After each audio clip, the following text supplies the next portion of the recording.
Hello everyone, and we are back with our another video.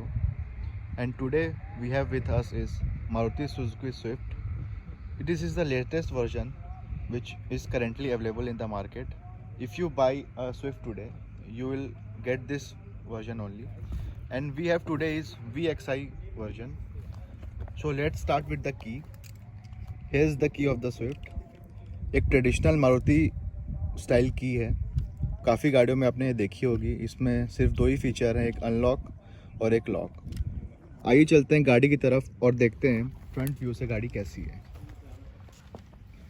अगर हम front view की बात करें तो जो 2020 और 2021 में जो चेंज हुए हैं पुरानी स्विफ्ट और ये स्विफ्ट, हल्का सा माइनर बस फेसलिफ्ट था। उसमें वहाँ पे एक लाइनिश टाइप की ग्रिल आती थी और ये अभी मैश टाइप का है। ये ग्रिल चेंज हुई है और बीच में एक क्रोम की स्ट्रिप दी गई है। बीच में यहाँ सुजुकी की बैजिंग है। और अगर हेडलाइट्स की बात करें तो जो ZXi वेरिएंट होता है, जो top of the line variant है, उसमें आपको LED सेटअप मिलेंगे। और जो ये है इसमें नॉर्मल हेलोजन सेटअप है, नो DRLs। और इस VXi मॉडल में आपको फॉग लैम्प्स भी नहीं मिलेंगे, पर एज एसेसरीज पार्ट जो कस्टमर हैं उन्होंने ये लगवाई है।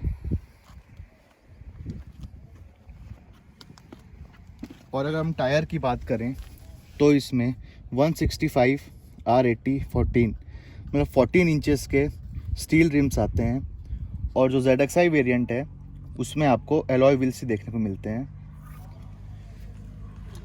और हम साइड की तरफ आते हैं गाड़ी के, तो जिसके ORVMs हैं उसमें ही आपको टर्न इंडिकेटर भी देखने को मिलेंगे। और गाड़ी काफ़ी, खैर लुक्स तो काफ़ी सब्जेक्टिव होते हैं, किसी को पसंद आते हैं किसी को नहीं आते। किसी को पुरानी जनरेशन स्विफ्ट ज़्यादा अच्छी लगती है, किसी को ये वाली, तो वो तो आपके ऊपर है कि आपको लुक्स कैसे लगते हैं। खैर मेरे हिसाब से माने तो लुक्स काफ़ी अच्छे हैं, काफ़ी कॉम्पैक्ट लुक है। अब हम बात करते हैं गाड़ी के डायमेंशंस की। तो जो सुजुकी स्विफ्ट की लेंथ है वो 3840 mm है और जो उसका ग्राउंड क्लियरेंस है वो 120 mm है और जो व्हील बेस है वो 2450 mm है, 2450 mm है। और जो गाड़ी की हाइट है वो 1495 mm। तो गाड़ी मिड रेंज, आप हैचबैक सेगमेंट बोल सकते हैं इसको। एंट्री लेवल तो नहीं है, सुजुकी की सिलेरियो वगैरह ही एंट्री लेवल हैचबैक्स में आती हैं। और अगर रियर से बात की जाए तो इसमें आपको कुछ बैजिंग्स नहीं मिलेंगी पर्टिकुलर मॉडल की। जो बीच में है वो सुजुकी का लोगो है, यहाँ स्विफ्ट की बैजिंग है। जो रियल टेल लाइट्स हैं वो पूरी LED सेटअप हैं। और नीचे आपको 4 पार्किंग सेंसर मिलेंगे। और इस मॉडल में VXi में, जो कि मिडिल मॉडल है, इसमें आपको रिवर्स पार्किंग कैमरा नहीं मिलता है। और ऊपर में आपको एक शार्क फिन एंटीना तो नहीं पर नॉर्मल एंटीना मिलता है। और जो ये पीछे की स्पॉइलर लाइट बोलते हैं उस टाइप का कुछ यहाँ पे एक लाइट दी गई है। अब हम गाड़ी का टेलगेट खोलते हैं और हमें देखते हैं यहाँ पे बूट में आपको क्या कुछ देखने को मिलता है। आपको इसमें एक स्विच मिलती है। अगर गाड़ी अनलॉक है तो आपको सिर्फ एक स्विच प्रेस करनी है, बूट अपने आप खुल जाएगा, इसलिए आपको चाबी लगाने की ज़रूरत नहीं पड़ेगी। और जो इसका बूट स्पेस है वो 268 लीटर्स का आपको बूट स्पेस देखने को मिलेगा, जो कि काफ़ी डिसेंट है हैचबैक के हिसाब से। और ऊपर ही आपको यहाँ पे एक पार्सल ट्रे भी देखने को मिलेगी, जिसमें आप कुछ अपना सामान वगैरह पीछे से रख सकते हैं। यहाँ पे कोई आपको लाइट्स वगैरह देखने को नहीं मिलेगी। जो ZXi आती है मॉडल उसमें आपको लाइट देखने को मिलेगी। यहाँ पे आपको एक हुक मिलेगा ताकि आप अपना लगेज वगैरह टंगा सकें। और आपको ये खोलना पड़ेगा, आपके टूल किट्स वगैरह और जितना भी सब सामान है वो सब आपको यहाँ पे देखने को मिलेगा। जैक हो गया, टूल किट हो गया। और अब हम गाड़ी का खोलते हैं और ये है कुछ आपका टूल किट हो गया और जो ट्रायंगल्स होते हैं, सेफ्टी ट्रायंगल्स और बेंच वगैरह, वो इसमें भी हैं। और जैक का प्लेसमेंट गाड़ी का इस एरिया पे किया गया है। आइए हम इसका स्पेयर व्हील देखते हैं। और जो स्पेयर व्हील है वो भी सेम साइज़ का ही है, 165, 80 और 14 इंचेस। तो ये भी काफ़ी which is very good thing, गाड़ी में सेम साइज़ का ही आपको स्पेयर व्हील देखने को मिलता है। तो कुछ ऐसा था Maruti Suzuki Swift latest facelift का बूट स्पेस। अब आइए हम इसका बॉनेट खोलते हैं और देखते हैं अंडर द हुड हमें क्या क्या चीज़ें देखने को मिलती हैं। तो इसका आपको बॉनेट एरिया ऐसा दिखता है। So you get a stick to hold the bonnet. और अब हम आके देखते हैं इंजन्स। और जो गाड़ी का इंजन है वो 1197 सीसी, अराउंड 1200 सीसी का इनलाइन 4 सिलेंडर पेट्रोल इंजन है, जो कि 89 break horse powers and 130 Newton metres का टॉर्क जनरेट करती है। जो ये इंजन है मारुति ने अब सिर्फ और सिर्फ पेट्रोल इंजन ही मारुति सेल कर रही है। उन्होंने सारे अपने डीजल इंजन डिसकंटिन्यू कर दिए हैं। और अगर ट्रांसमिशन की बात करें तो इसमें 5 स्पीड मैनुअल ट्रांसमिशन है। आपको ऑटोमेटिक ट्रांसमिशन का भी ऑप्शन मिलता है AMT में, वो ऑप्शनल है। अगर आप गाड़ी लेंगे VXI वेरिएंट तो उसके साथ आप ऑटोमेटिक ट्रांसमिशन भी जा सकते हैं।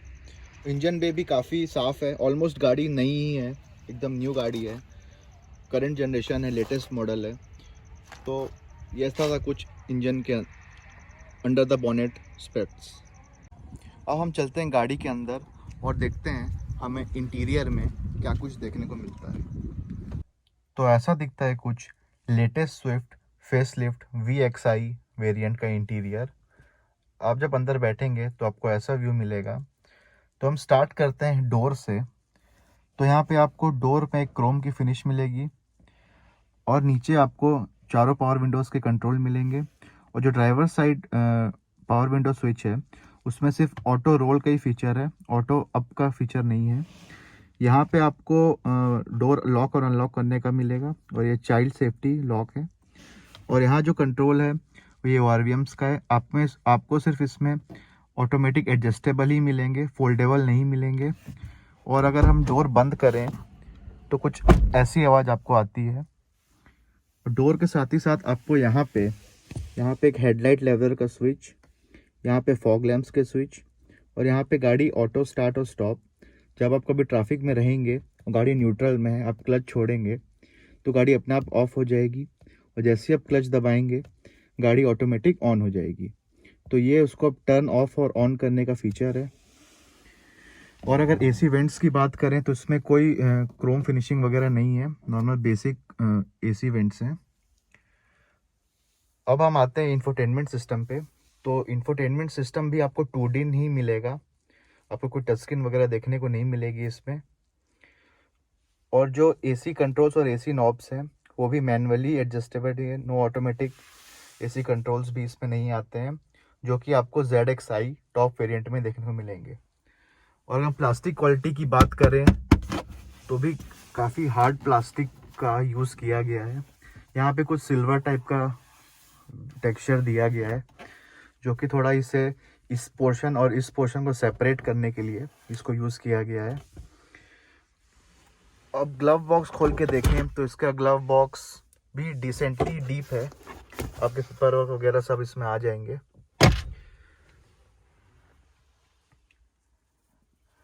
और सीट्स कुछ ऐसी दिखती हैं, इसमें एसेसरीज के साथ सीट कवर वगैरह लगवाई गई हैं। बाकी ओवरऑल सीट की कुशनिंग वगैरह काफ़ी अच्छी है, काफ़ी कंफर्टेबल सीट्स हैं। और हम आते हैं इसकी स्टीयरिंग व्हील पे। तो कुछ ऐसा दिखता है स्टीयरिंग व्हील को, यहाँ पे आपको फ्लैट बॉटम स्टीयरिंग व्हील ही मिलेगा। इसमें क्रूज़ कंट्रोल वगैरह इस मॉडल में नहीं है, VXI में आपको वो ZXi में ही मिलेगा। यहाँ पे आपको ऑडियो कंट्रोल्स, ट्रैक चेंज करने के कंट्रोल्स और यहाँ म्यूट करने का कंट्रोल। और यहाँ पे आपको मिलेगा आपके फ़ोन कॉल से related Bluetooth connectivity, call receive करने का और कॉल एंड करने का स्विच। अब हम आते हैं इसकी MID में। तो काफ़ी अच्छी लगती है, पर्सनली मुझे MID काफ़ी पसंद है। और हम गाड़ी को चालू करें तो काफ़ी रिफाइंड और काफ़ी शांत इंजन है इस गाड़ी का। आपको कैबिन में इस इंजन की बिल्कुल भी आवाज़ नहीं आएगी। गाड़ी काफ़ी नई गाड़ी है, 3500 किलोमीटर अराउंड चली हुई है सिर्फ। और जिसमें जो ये रेड ट्रीटमेंट दिया गया है वो काफ़ी सुंदर लगता है। ये कभी कहीं ना कहीं आपको XUV 500 की भी याद दिलाएगा, कुछ इसी टाइप का दिखता है इसका MID। और MID में आपको फीचर्स मिलते हैं, रेंज दिखती है, आपका किलोमीटर पर लीटर जो एवरेज है वो दिखेगा, और जो करेंटली गाड़ी एवरेज दे रही है वो लिखेगी।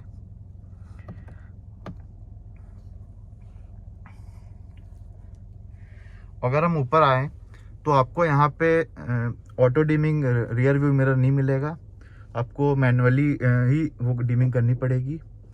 और यहाँ जो लाइट है वो एक नॉर्मल बल्ब है। और अगर हम सनशेड्स की बात करें तो इसमें कोई वैनिटी में आपको मिरर वगैरह भी देखने को नहीं मिलती। अगर पैसेंजर साइड पे भी आपको सिर्फ मिरर मिलता है, पर लाइट्स वगैरह नहीं मिलती। और जो म्यूज़िक सिस्टम है वो काफ़ी डिसेंट सा ही है, कोई बहुत अच्छी ऑडियो क्वालिटी इसकी नहीं है, एवरेज साउंड सिस्टम है। और अगर नीचे आए तो आपको यहाँ पे आपके USB लगाने के सॉकेट्स, यहाँ पे ऑक्स का केबल लगाने का सॉकेट, और यहाँ पर 12 वोल्ट चार्जिंग आउटलेट है, पावर आउटलेट। यहाँ पे आपको 2 कप होल्स हैं और काफ़ी सारी स्पेस है, आपका फ़ोन, वॉलेट सब रख सकते हैं आप यहाँ पे। और जो इसका एक गियर नॉब है, इसमें भी थोड़ी लेदर और पियानो ब्लैक की फिनिश दी गई है। और अगर हम नीचे आए तो आपको यहाँ पे पार्किंग ब्रेक, इसके ऊपर भी क्रोम का ट्रीटमेंट है, पर आपको इस मॉडल में कोई आर्म रेस्ट वगैरह देखने को नहीं मिलेंगे। तो ऐसा दिखता है, यही कुछ फीचर्स हैं और ऐसा कुछ दिखता है मारुति सुजुकी स्विफ्ट VXI का इंटीरियर। अब हम रियर सीट में जाते हैं और देखते हैं हमें वहाँ क्या कुछ देखने को मिलता है। हम चलते हैं पीछे की ओर और देखते हैं हमें वहाँ पे क्या क्या कुछ देखने को मिलता है।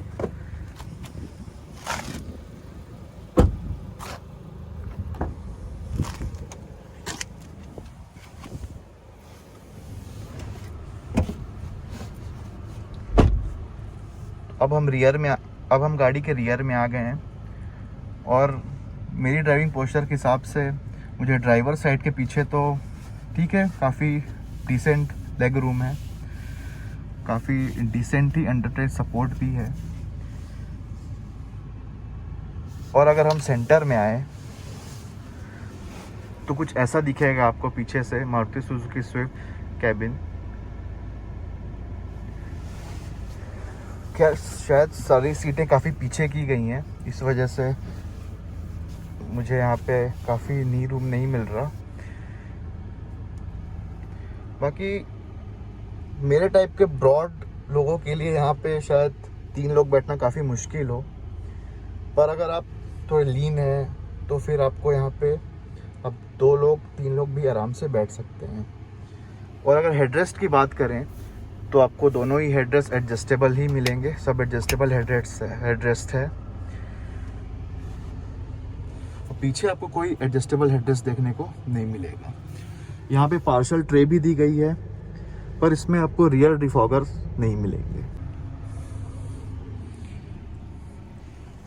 और जो डोर पॉकेट्स हैं उसमें आपकी अराउंड 1 लीटर की बोतल आराम से आ जाएगी। और यहाँ पे आपका स्पीकर प्लेसमेंट, इस गाड़ी में 4 स्पीकर्स ही हैं, आपको इसमें ट्विटर्स वगैरह नहीं मिलेंगे, वो आपको सिर्फ टॉप मॉडल में ही आपको ट्विटर्स वगैरह देखने को मिलेंगे। इसमें इस गाड़ी में जो VXI मॉडल है इसमें सिर्फ आपको 4 स्पीकर्स चारों डोरों पे, इतना ही साउंड सिस्टम ही मिलेगा। And now let's drive and see how is it to drive a new Maruti Suzuki Swift VXI variant, the latest facelift variant.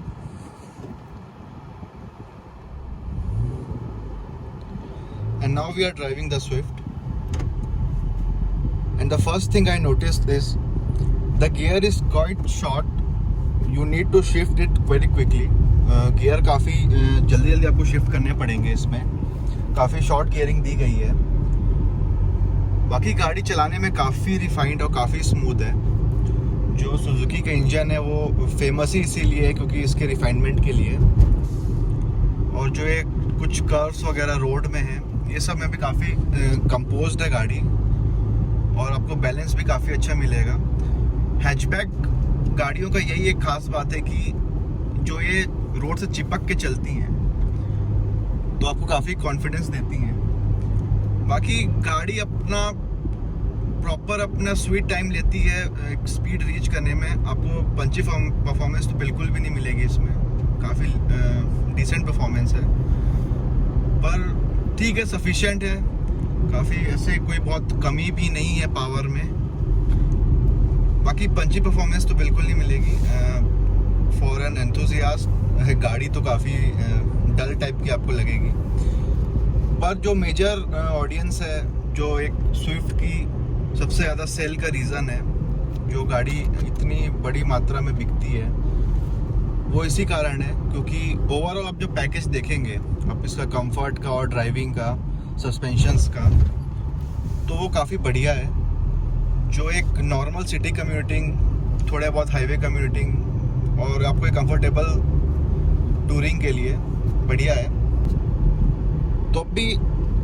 तो फिर ये काफ़ी रिफाइंड तो है ही, नई गाड़ी है तो, पर भी जो स्विफ्ट की लोग के लॉन्ग टर्म रिव्यूज़ वगैरह भी होते हैं, वो भी काफ़ी अच्छे होते हैं। गाड़ी काफ़ी लंबे टाइम तक रिफाइंड और स्मूथ भी रहती है। और सबसे अच्छा पार्ट है मारुति का उनका आफ्टर सेल सर्विस। आप कहीं भी हों, किसी भी कोने में रहें, आपको इसके पार्ट्स की कमी नहीं होगी, आपको आराम से अवेलेबिलिटी हो जाएगी। और वो इतने एक्सपेंसिव भी नहीं होते पार्ट्स इसके। तो वही ओवरऑल जो पैकेज होता है गाड़ी का, आपको आफ्टर सेल सर्विस, आपको स्पेयर पार्ट्स की अवेलेबिलिटी, गाड़ी चलाने में गाड़ी के सस्पेंशंस वगैरह सब काफ़ी अच्छे हैं। अभी हम थोड़े से रफ पैच में हैं, इसमें भी गाड़ी काफ़ी आराम से निकल रही है, ऐसी कोई दिक्कत नहीं हो रही चलाने में। हॉर्न भी काफ़ी डिसेंट है गाड़ी के साइज़ के हिसाब से। और जो गाड़ी का पावर है वो अराउंड 1700 आरपीएम से आपको फील होना स्टार्ट होगा। 1700 RPM to around 3000 RPM and 3200 RPM तक ही गाड़ी का स्वीट स्पॉट है। उसके बाद सिर्फ आपको आवाज़ ही सुनाई देगी, ऐसा पावर मिलेगी नहीं। अभी हम थोड़ी खाली रोड देखते हुए गाड़ी को थोड़ा पुश करेंगे कि गाड़ी के अंदर पावर डिलीवरी कैसी है। अभी हम अराउंड 80 की स्पीड में हैं और मैंने 5th गियर लगा दिया है, तो गाड़ी काफ़ी कंपोज्ड और काफ़ी कामली चल रही है। आपको इसमें थोड़ी सी भी प्रॉब्लम नहीं आएगी और स्टीयरिंग का रिस्पांस भी काफ़ी बढ़िया है, आप कनेक्टेड फील करेंगे स्टीयरिंग से। और जो करेंटली जो गाड़ी माइलेज शो कर रही है वो अराउंड 9.4 किलोमीटर पर लीटर का है। पर स्विफ्ट और मारुति जानी ही इसलिए जाती है अपने माइलेज के लिए, तो आपको आराम से आपको अराउंड ये 19, 20, 21, इवन कुछ लोगों ने 25 तक भी गाड़ी की एवरेज निकाली है। वो सिर्फ और सिर्फ आपके चलाने पे ही डिपेंड करता है कि आप गाड़ी को कैसे, कितना एग्रेसिवली चला रहे हैं। अगर आप काफ़ी कामली गाड़ी चलाते हैं, आपको इतना एग्रेसिव ड्राइविंग पसंद नहीं है, तो आप आराम से इसमें 20+ माइलेज एक्सपेक्ट कर सकते हैं। और विजिबिलिटी की बात करें तो विजिबिलिटी एरिया भी बढ़िया है, आपको कहीं भी कुछ ऐसा देखने में प्रॉब्लम नहीं होगी। ORVMs वगैरह छोटे हैं पर गाड़ी के साइज के हिसाब से ठीक है। और जो ये A पिलर है ये भी काफ़ी अच्छे से डिज़ाइन किया गया है, कहीं से भी आपकी विजिबिलिटी नहीं रोक रहा। तो यस, गाड़ी विजिबिलिटी वाइज भी काफ़ी, एर्गोनॉमिक वाइज भी काफ़ी बढ़िया है। तो यही कुछ पैकेज है, यही कुछ एक कंप्लीट आपको पैकेज डिलीवर करती है स्विफ्ट। और यही कुछ कारण है जिस वजह से गाड़ी इतनी ज़्यादा अमाउंट में, इतनी ज़्यादा मात्रा में आपको रोडों में देखने को मिलेंगी और बिकती है। अब मैं अराउंड 100 पहुंचने वाला हूं इस गाड़ी में। गाड़ी 3 डिजिट तक 120 तक काफ़ी आराम से गाड़ी चलती है। आपको अगर ब्रेक्स की बात करूं मैं तो भी काफ़ी शॉर्ट फुटेड ब्रेकिंग है, आपको ऐसा डर नहीं लगेगा। और इसमें जो सेफ्टी फीचर्स की बात करें तो स्टैंडर्ड आपको ABS और डुअल एयर बैग्स तो सारे वेरिएंट से ही मिलेगा, विच इज़ वेरी गुड। आपको बेस मॉडल से लेकर टॉप मॉडल तक आपको ये फीचर्स मिलेंगे ही मिलेंगे। अभी सामने एक कर्व आएगा, उसमें हम देखते हैं गाड़ी का बॉडी रोल वगैरह कितना है और गाड़ी कितना हैंडल कितनी अच्छे से होती है। तो ये अराउंड टर्न है, काफ़ी लंबा टर्न है।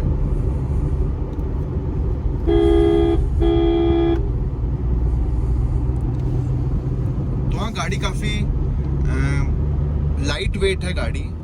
यही एक कारण, इस वजह से गाड़ी इतना अच्छा एवरेज निकाल पाती है। जो लोग बोलते हैं कि मारुति की आपको सेफ्टी वाइज और पतला टिन है, पतला लोहा है, इतना आपको स्ट्रॉन्ग बॉडी नहीं मिलेगी।